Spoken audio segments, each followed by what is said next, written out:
माझं सोलापूर न्यूजमध्ये आपल्या सगळ्यांचं स्वागत.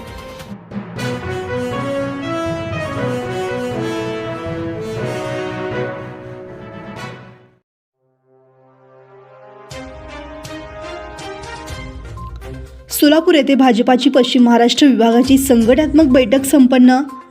सोलापूर येथे भाजपा महाराष्ट्र प्रदेश अध्यक्ष रवींद्रजी चव्हाण यांच्या प्रमुख उपस्थितीत पश्चिम महाराष्ट्र विभागाची संघटनात्मक बैठक पार पडली. या बैठकीस आमदार विजय देशमुख यांनी उपस्थिती लावली.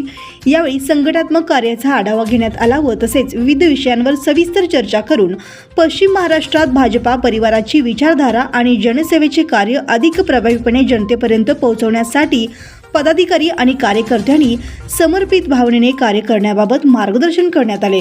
या प्रसंगी मंत्री चंद्रकांतदादा पाटील, मंत्री जयकुमार गोरे, प्रदेश सरचिटणीस निरंजन डावखरे, प्रदेश सरचिटणीस राजेश पांडे, महाराष्ट्र प्रभारी भगवानदास सबनानी, प्रदेश संयोजक डॉक्टर किरीट सोमय्या, आमदार गोपीचंद पडवळकर, आमदार मनोज घोरपडे, आमदार राहुल कुल, प्रदेश सचिव राम सातपुते यांच्यासह भाजपा पदाधिकारी व कार्यकर्ते मोठ्या संख्येने उपस्थित होते.